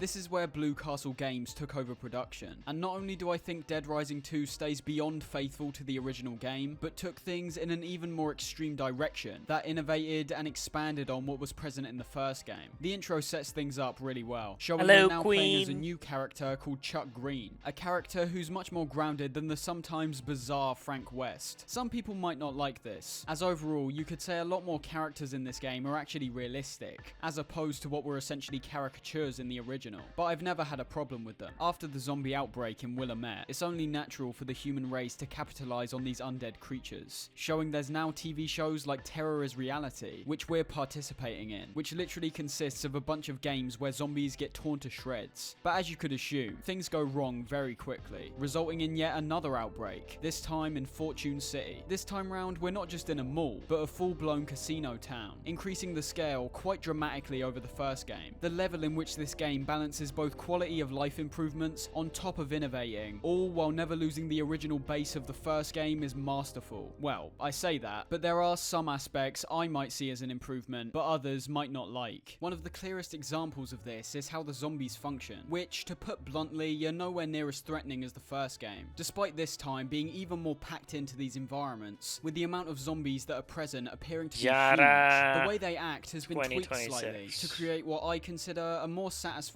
experience. They're a lot less grabby, and whereas in the first game you could try to push them out the way, you'd also oftentimes end up getting grabbed. Whereas here, once Chuck's arms start flailing, the zombies get stunned quite considerably, making it hard for them to stop you. The zombies' appearances are also considerably more varied, admittedly having fat bald ones and bobbed hair women pop up much more often, but you'll also be seeing many more unique zombies scattered amongst the crowd. I suppose it's subjective what approach you prefer, as it undoubtedly turns the zombies into more of a gory spectacle, as opposed to an actual threat. But I don't see any issue in going more in this direction, especially because it's been balanced so well. It's only backed up even more by the refined visuals and gameplay. Whereas the first game's visuals were rather unique, they were also brought down by elements like how flat the lighting was, and the unavoidably ancient looking character models. In Dead Rising 2, everything's been amplified to an incredible degree. The zombies look even more decayed and gross. The characters included not only look better in a technical sense, but in my opinion also have considerably more recognizable personalities. Both Chuck and his allies are kind of blank slates for me, not being awful, but much like the first game, just sort of being caricatures. This is the love interest. This is the sexier love interest who will tempt Chuck. This is the questionable leader who will inevitably turn on you. It's once again the over-the-top characters that steal the show. I think TK is a hilarious antagonist. The Bailey twins initially seem like a pair of typical twats, but then turn out to be awesome samurai fighters. And amazingly, I think the psychopaths managed to be just as, if not even better than the first game. So many excellent appearances here, most of them boiling down to a typical brawl once again, but the stories that accompany some of these are sometimes quite gripping and sad, like Ted, who takes care of a tiger called Snowflake, eventually offering himself up to feed the thing. The fight which accompanies this is also insane. You're literally fighting a fucking tiger. And also Brent Ernst, or rather Slappy, who wears a mascot costume and laments his opportunity to go on a date update with the other mascot, Louise Jameson. It's exciting to see a game go crazy like this. Despite the somewhat serious presentation and plot which is laid out, it's not afraid to both be laughed with and at. Of course, how could I forget the biggest innovation, the weapon combinations? These are hands down my favourite addition to the game, and arguably revitalizes the entire gameplay system into something even more extreme and awesome. Essentially, almost every item in the game now has a specific item that it can be combined with to create an even more effective weapon. These must be placed on workbenches scattered around, which we gain access to quite early on, and you'll always be able to tell which weapons are combinable by the blue wrench symbol which hovers above any given item. Most, if not all, the weapons are not only incredibly effective, but also have some really creative designs. Combining an axe and a sledgehammer gives you the Defiler, combining boxing gloves with a Bowie knife turns you into Wolverine, and combining a flashlight and gems gives you a fucking lightsaber. This gives so many more possibilities to experiment with any given item scattered around this zombie sandbox. Not all weapons can be used in these combinations, but there's such a huge range which can be used that you'll never be thinking there was more potential in this mechanic. Slicing up zombies is even more satisfying this time round. With the improved graphics, we now bear witness to even more blood and brains than before. Specific weapons like swords and axes will dismember and split open the zombies accurately, so if your sword appears to cut through the top half of their body, you'll only see that part be cut off. This was also in the first game, but as you can assume, it looks much better here. Guns are also much more satisfying to use, sending zombies flying through the air, with limbs cascading off in several directions. It also fixes a minor issue I mentioned, now having an appropriate animation when aiming, and also giving us the ability to move and shoot at the same time. The clothing from the first game has been expanded majorly, including more items to make you look cool, stupid, or just standard. The only issue I have is that there's particular clothing you can only get access to by purchasing it, not only being annoying due to the fact I also think these are some of the more nicely designed pieces, but on top of that, they also give you passive upgrades, which make the whole experience much easier. There's 4 of these in total, all of which you can mix and match, which will actually stack the other clothing's upgrades on top of each other, which pretty much removes any and all challenge from the gameplay. The ninja clothing makes zombies not notice you, the psycho clothing gives damage reduction, the soldier clothing increases damage, and sports clothing gives you a ×3 speed boost. And that's just one effect in each clothing. They have multiple on top of that. As I said, it's not only ridiculous you have to pay for that stuff, but even when I have paid for it, I'm not really sure I'd want all those upgrades. If there was a way I could just wear the clothing without them, I think it would have presented more balance and freedom. Missions are pretty much exactly the same, although there's considerably more this time round, which is very welcome. I felt in the first game there were too many instances where you were pretty much told to either wait around or just kill zombies, which did give a freedom I suppose, but also made the experience feel less focused, and sometimes completely aimless. Due to the increased amount of missions, you now almost always have actual things to complete. The wait between both the case files and when you need to give your daughter Zombrex can sometimes be long, but is spruced up consistently by both rescue and psychopath quests. The Zombrex element would seem to be a nuisance on the surface, but never goes far enough to either be impactful or annoying. It's just another aspect you need to prepare for, either collecting enough money to buy it from a store, or more often than not, just complete a quest which will crop up around the same time you need to give Katie Zombrex. That's what I mean. I don't really understand having this actually be a gameplay mechanic if you're never really given any opportunity to actually fail. I'm always surprised when going back to the first game that money played no part in anything, as in this game, despite not being absolutely essential, it can be used to make quite impactful choices. It can be acquired in multiple ways, breaking open ATMs and cash registers, playing poker with people, and interacting with the many arcade and slot machines. This is primarily used in the brand new stores scattered around, either to buy new weapons, emergency Zombrex, or keys to brand new vehicles. In a lot of locations, there's actually vehicles you can ride around in, controlling considerably better than the ones in the first game, and also being more varied. We've got bikes, an SUV, a sports car, and even a tiny bicycle to cause havoc with. These always respawn when entering whatever area they're in, and the SUV found in the outside section is particularly brilliant, as you can wipe out large hordes with it, and also traverse what's quite a big section much faster. It's the small details which I think matter in this game, and because I think I know it so well, I'll try and prove that by listing off a bunch of stuff that I both like and dislike. Drinking too much alcohol will make Chuck sick, not only being a hilariously realistic consequence for such a wacky game, but also presenting an actual threat, as there'll be certain areas where you might be in quite a tight spot and have no other option than to keep drinking. The zombies carrying knives make a comeback. You can interact with pretty much every single slot machine and actually win money from them. There's a huge huge amount of interactable environmental objects, being a fun distraction and make the areas feel more interactive,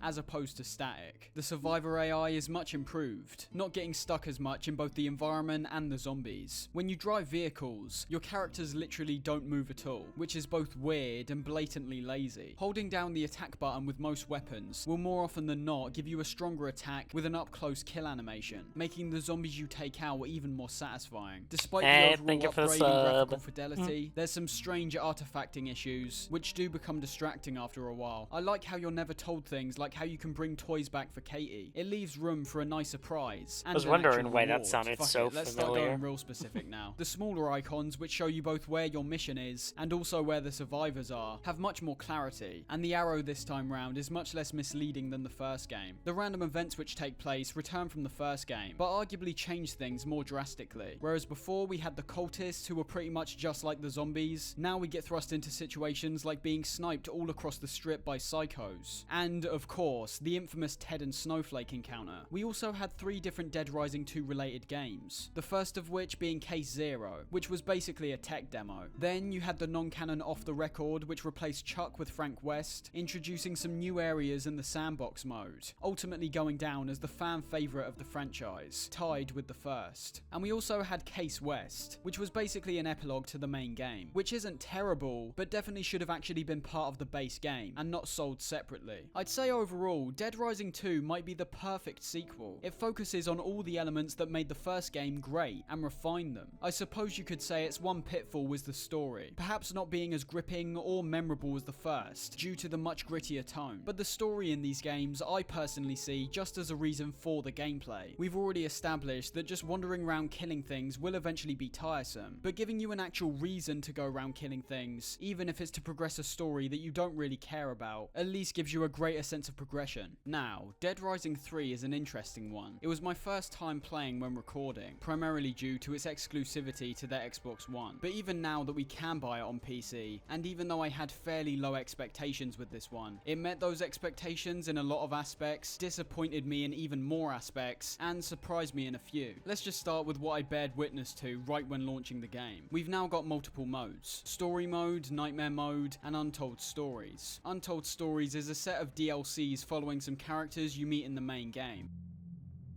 But Story and Nightmare Mode is the base game split up into 2 separate things. Story Mode is the casual way to play the game, having auto-saves, basically a non-existent timer, and much easier zombies. But Nightmare Mode has you save in toilets, stricter times on missions, and of course, deadlier threats. This is such an annoying addition, as Nightmare Mode for the most part is the true Dead Rising experience, but ideally, I didn't want the increased difficulty, not because it's actually hard, but just because zombies in this game are more annoying to kill than ever before. But in reality, because of how this game is laid out, I see Story Mode as the preferable way to play for me personally. This is mainly because we're now in a fully open world, not just an expansive area, but several handcrafted wide open sections. I'll talk about that in a sec, but just witness that absolute mess I was initially shown.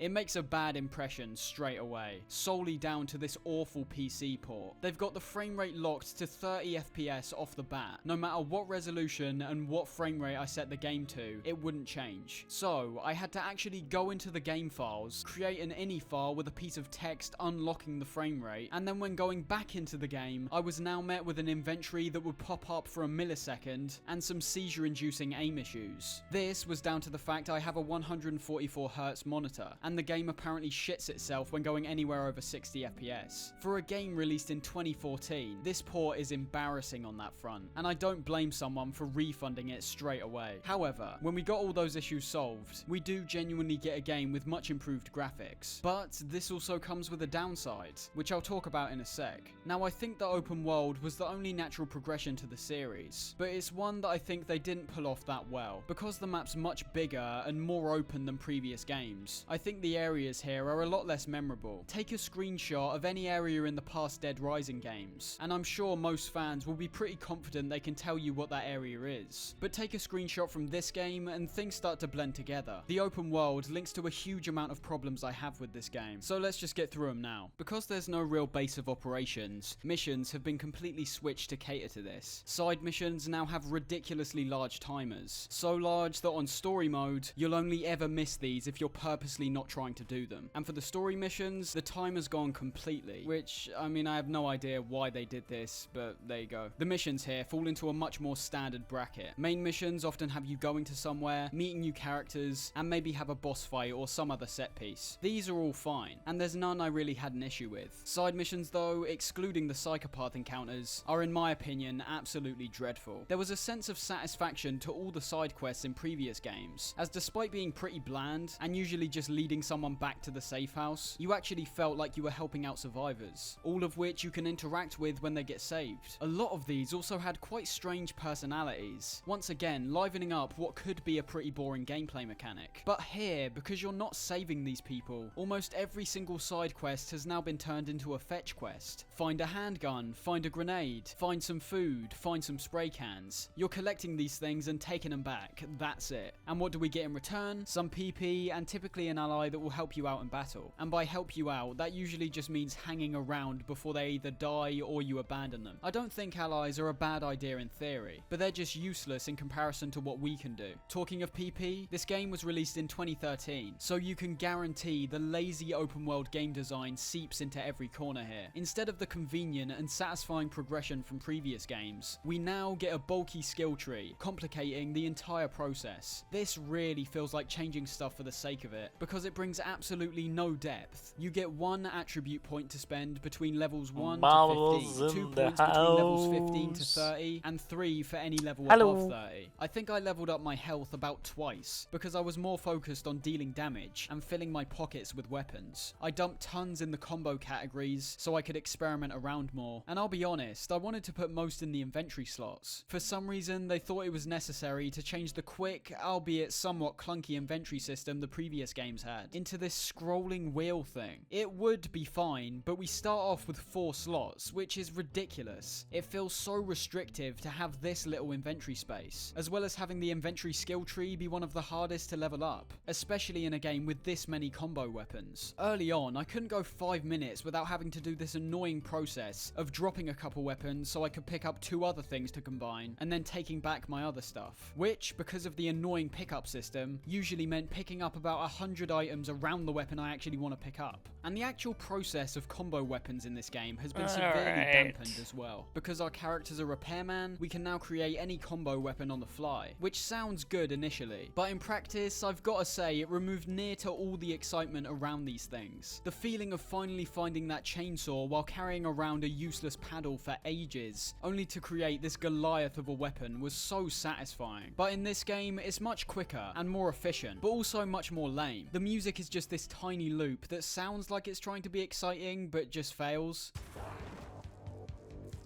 You're told exactly what you're creating when combining the weapons, completely removing the anticipation that was clearly supposed to be present in Dead Rising 2.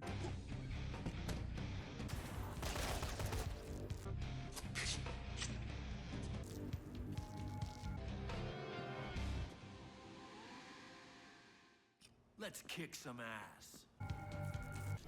Oh yeah. Oh yeah. And worse of all for me, the combos aren't even accurate anymore, which once again I presume is due to the open world, and how you can't really assume a particular weapon will be scattered around any area. The range of stuff you can create in this game is downright incredible, with the combo vehicles being easily one of the coolest additions. But this comes at the consequence of having every weapon now blend into each other. So if you want to make knife gloves, you don't solely need the Bowie knife and boxing gloves like before. You can now literally combine any knife and glove together and you'll get it. Same same goes for ranged weapons. You can combine a knife and a handgun, and you'll get a sawed-off shotgun with a machete on it. I know these games are goofy. Well, we'll get onto that in a sec, but it literally makes no sense, and also completely removes any importance from these items. This just leads on to several other points which drag this experience down. Because there's so many variations of weapons, it's hard to become attached to particular ones like in previous games. Not to mention that some of their functionalities now start to cross over. Instead of being able to make whatever you want as long as you have the right stuff, you now need the right blueprints which are scattered literally all over the entire map, and also have the right combo categories leveled up in the skill tree. And what may be a positive for some people, but for me just looks like a convenience for the open design. Whenever you go into one of the many safe houses around the map, you've got a weapons locker, letting you access every single weapon that you've either picked up, created, or bought as DLC. Luckily, the only edition you can buy on PC now is the full edition. But still, I don't think these much superior weapons should have ever been locked away behind a paywall. It just feels lazy, to say the least. If you're worried about running low on ammo, or being unable to find good weapons, just go to a safe house and get a ton of stuff you've had in the past. The atmosphere and tone of this game is so off, I can't even describe it. If any of you remember the Dead Island 2 trailer, and some of the leaked gameplay which came out, I think that is the exact direction they should have gone in. But instead, they remove almost every trace of charm and personality from the previous games, and replace it with the most grey and boring atmosphere I've experienced in a game for a while. No more colourful wonderlands and neon lights, but dark and lifeless streets and shops. The music was such a key element in the previous games. It's not only one of my favourite game soundtracks, being the ultimate Muzak experience, but it fit the environment so well, and had this constant hilarious juxtaposition between fighting these blood-hungry zombies and mentally insane civilians. Now we get near to nothing, just these really slow, droney tracks in the back, some of which aren't terrible, but nothing great either. Some of the music in the cutscenes and boss fights I was quite surprised with, going more in the direction of an 80s Uncut Gems type vibe.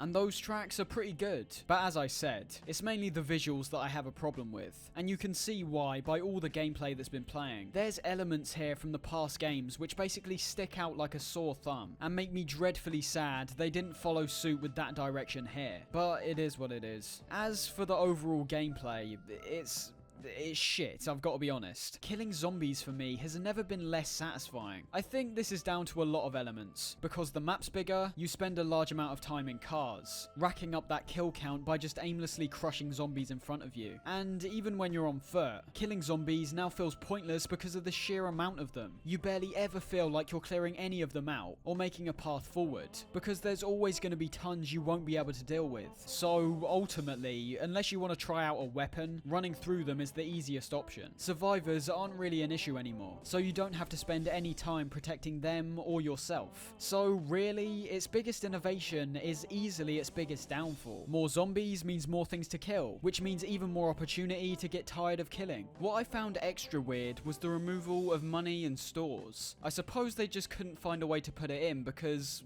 well, I don't really know why. The point of money in Dead Rising 2 was to either buy things to save you time, or to play poker games, both of which aren't in this game for some reason. I don't think they understood how many people spent their time just betting over and over until they got that one big jackpot. And even the poker, why would you remove that? It's just a fun little pastime that I'm sure a lot of people would have gotten enjoyment out of. It's like if Red Dead 2 got rid of Five Finger Fillet. It just doesn't make any sense. The story and characters here as well are much weaker. But debatably, as the game goes on, becomes the game's biggest asset. Nick will never be as memorable as Frank or Chuck, but he's not too bad. Instead of being an absolute beast like the previous two, he's more out of his depth, which for some people could make them relate to him more. The characters we interact with are basically at the same level of memorability, but strangely, there's some here that I really liked, mainly because of their performances. Characters like Gary and Rhonda are genuinely quite good, and Gary in particular has quite a compelling performance. People's lives are at stake.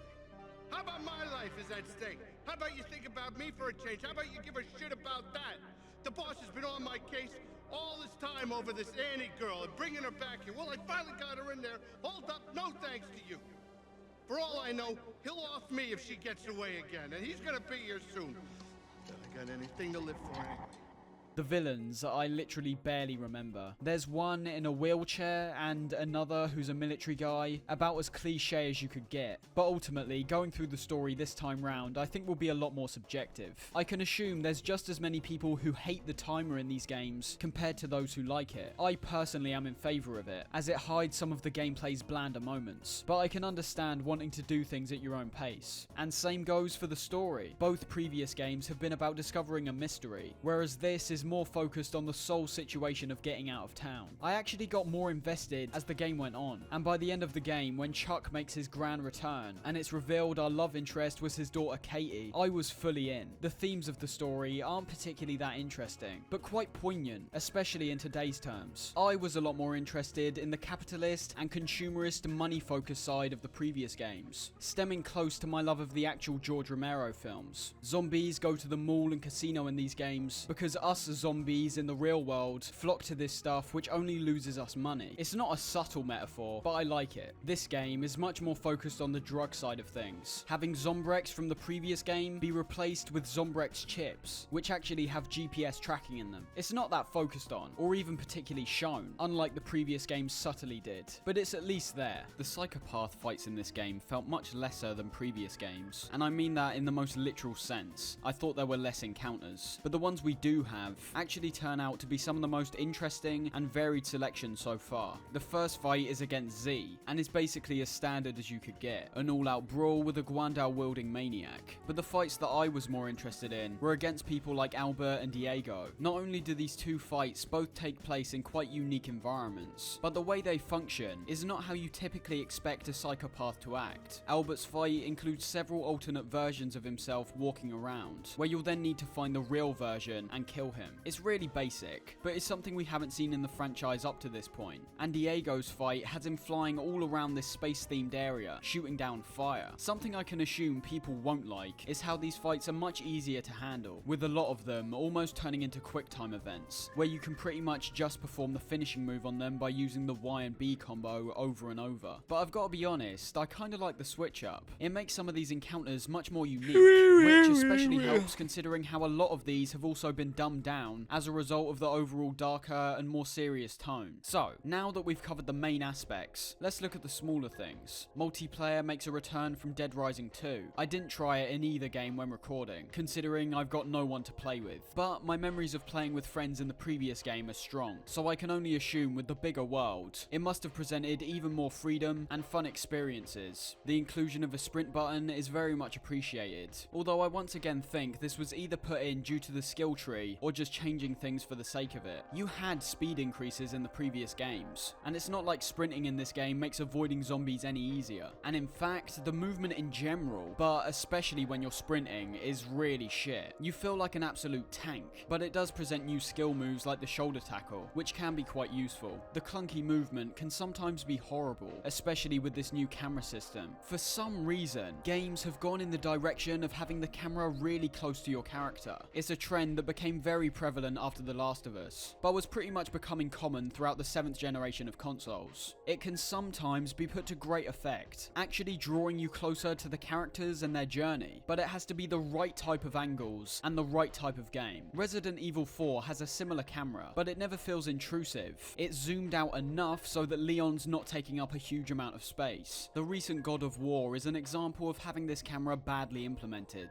The story might reflect this type of camera inclusion, but it hampers the gameplay in a major way, and that's exactly how I see it in this game, but without the story reasons. Just compare the differences between this and the previous games. Nick takes up a ridiculous amount of space in the screen. Also notice how the camera's on a level plane with Nick, whereas the previous games had the camera set above the characters by default to give you a larger view of the environment. I get it's part of the gritty aesthetic, but having the camera be this close, and also adding quite an intense camera shake effect, did make me feel slightly nauseous at points. And finally, the collectibles scattered around this game are so unnecessary. All they give you is some extra points, and being one step closer to a checkbox. There's no reason to go around shooting every speaker, collecting every trophy, and looking at every tragic accident. It's that horrible Ubisoft influence seeping its way in once again, and it's only the blueprints that I could understand being scattered around. But as I said, I already think locking away these combos was a bad idea. Overall, I grew to appreciate Dead Rising 3 a bit more by the time I finished, but still can't deny it's a massive step down. It feels like it's been made by a completely different company, as despite having all these innovative new features, I found myself time and time again only becoming excited when I saw something I recognized from the previous games. I've got to be honest, the atmosphere really drags this game down. It should not have gone for this serious tone, be that in the visuals, the sound, or the bulk of characters we see. Heading into a cutscene with a Blanca mask just feels inappropriate in this game, but at the same time there's points where it's not. It's a lot more mixed up than the other games, because I could spend a lot of time complaining about the serious tone, and then Darlene or Dylan Fuentes will come along and make me look like an absolute dick. Pun initially not intended, but now definitely intended. Both of those cutscenes are hilarious, by the way. Some of the most memorable moments from the series for me. There are things I'm just not sure about in this game, but they appear to be more subjective. Having the timer be essentially absent feels like it's taking us far away from the series' roots, but is also understandable due to the increased scale. Having some of the best weapons and vehicles be acquired by just going into a locker doesn't feel satisfying, but seems a lot more convenient than aimlessly wandering around, trying to find some items that make exactly what you want. I wouldn't say it's a bad game particularly, I think it's just a bad Dead Rising game. And here we are, the game that pretty much killed the entire franchise.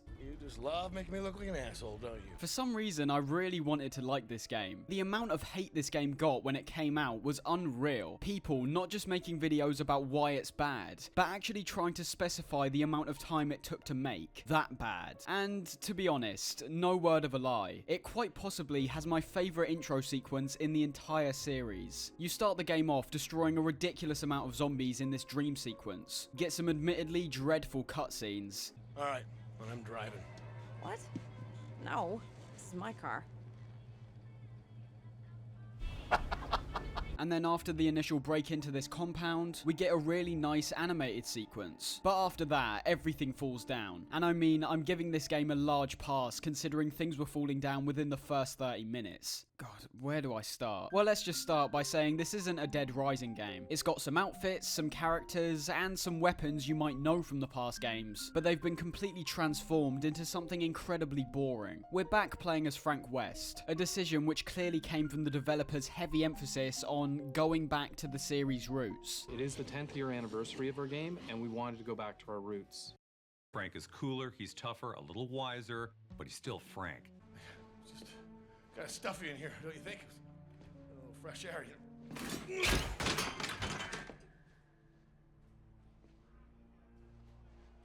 I really thought that would work. More ways to kill him, more combo vehicles, a whole new mystery to solve. We brought back our favorite character, Frank, and we still maintain what was really core to Dead Rising. I think fans are gonna love it. But this time, he's not only voiced by a different person, but acts nothing like he did in any of these games. And they're aware of it. They actively paint him out to be an absolute prank in this game, which, from my understanding, was never really the intention of his character. Every other character we meet throughout our journey is the most carbon copy, boring group I've ever seen. I can't even remember the amount of times I said, "Who's that?" when talking to someone we supposedly know. The story is particularly uninteresting. It's got none of the intrigue or charm that elevated the previous games. This time we've got boring characters shooting one-liners back and forth at each other, villains who are set up so poorly that you see them about once before actually killing them, and an overall narrative that's just aimless. You start off the game thinking it's revolved around revealing a conspiracy, which is unoriginal anyway, considering the first game, which then evolves into a plot where you're taking down the head of this faction called Obscurus, and then by the end you're focused on fighting an exo-zombie. It's terrible. The tone is completely off the entire game. There's no clever balance between being serious and comical anymore. It's just gone the direction of a Marvel movie. Oh shit. The gameplay this time round, I've got to be honest, is horrendous. That initial intro wasn't some kind of power trip akin to games like God of War 2. That's honestly how everything plays. Zombies are quite literally not a threat anymore. You can wipe tons out with a single swing of pretty much anything. Their bones are basically paper. The issues I had with combo weapons are still present here, and are only amplified even further due to how this game's balanced. balanced. I'm playing on normal difficulty, which is a difficulty setting I've always assumed most people play on, and is ideally the most balanced experience in any game. Normal does also mean conventional after all. The issue of difficulty is big in this game, as not only does it mean I'm hardly paying attention to what I'm doing, just mindlessly pressing the square button to wipe out hordes of zombies, but in my playthrough, it basically removed the need for combo weapons entirely. It doesn't make much sense that Frank can make these combo weapons in the first place, which is something even both of the previous games gave context for, Chuck being a bike enthusiast, and Nick being a straight-up engineer. But ultimately, it felt like the series was regressing. I didn't feel that overwhelming sense of variety like in Dead Rising 3. I plan to because do I simply Megas didn't need to find any blueprints or craft particular weapons, Z as almost everything Aura. was I don't even know how to efficiently. say that. I don't know who that character You'll have is. a hard time breaking any of these. Where's that They character even from? take zombies out fairly effectively without slowing you down. The game not only feels like it doesn't incentivize the same creativity from previous games, but I'm almost 100% sure there's even less weapons to create than previous games. I have no idea how that happened. More ways to kill them, more ways to kill them, more ways to kill them. Streamlining, I guess? But come on, just let people make what they want. Not to mention, the weapon system has been redone from the ground up. Not only convoluting a process that's already become quite confusing over the past 2 games, but just... It's a legendary Pokemon. Melee, ranged, and throwable weapons are now all confined to their own separate sections, which can be switched by either tapping left, really up, have a or lot right of on the Pokemon D-pad, Avatar or games. holding them down to get a similar menu to Dead Rising 3. This Like, gives I you need a to huge play advantage Shield, immediately, because from the start of the game, and you now that's have pretty access much to a it. total of 12 weapon slots, all of which can now be expanded separately, meaning that you could eventually have 24 slots. And, as you might have noticed, healing has been streamlined too, in the worst way imaginable. Healing items can still be found extremely frequently, but they now get sent to the bottom left of the screen, underneath your health bar, which, as you can notice, isn't the life cubes anymore, making the experience even easier in my opinion. From the start, you can now store 3 healing items, which are completely exempt from any of the other weapon slots. Clearly, this removes a huge amount of strategy that was present in the previous games. You no longer have to consider if you want to be precautious and take more healing with you, or stack up on more weapons. With the removal of magazines as well, being turned into permanent upgrades with the training manuals, everything has been separated so you never have to think about what you're actually picking up. I actually think the visuals in this game are much improved. The atmosphere is almost completely gone. Bland is the only word that really comes to mind. But the overall graphical upgrade, less dark environments, and particularly the blood and gore physics, I think they got spot on. I wouldn't say it's as detailed as Dead Rising 3, but I think the visual aesthetic is an overall step up. It's a shame the atmosphere is not any better though, especially considering this is our final grand return to Willamette, the place where it all started.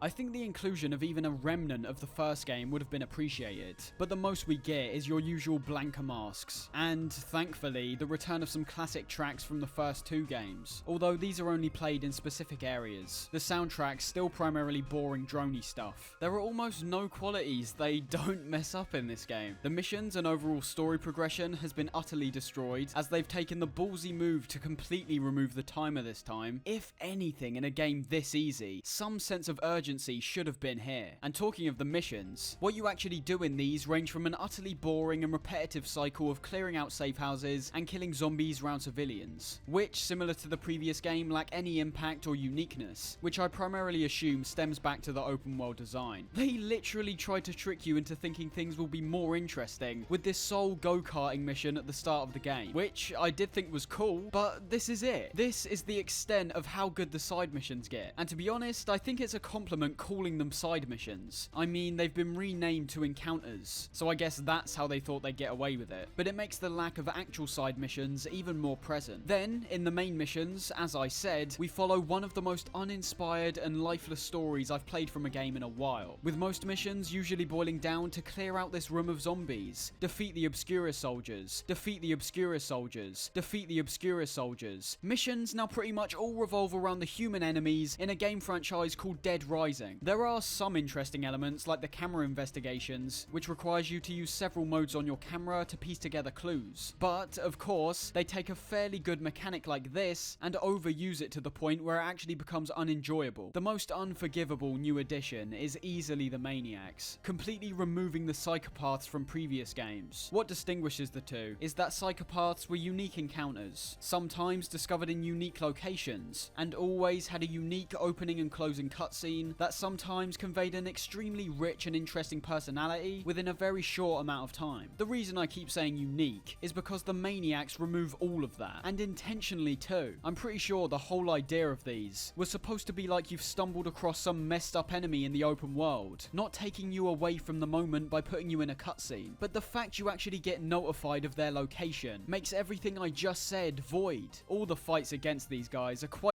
Wah! Well, anyways, I didn't actually expect this to actually do it this quick. But yeah, pretty much finished the avatar. I mean, just need to do a few extra bits, but yeah. This is where I went in the stream. Yeah, it's a short one. I'm sorry. But I hope you guys all enjoyed watching. And bye-bye! Hope you guys look like how it's turning out.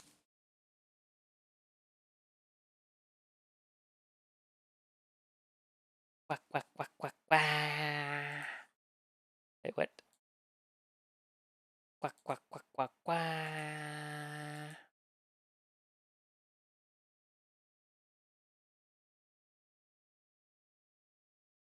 Quack, quack, quack, quack, quack, quack.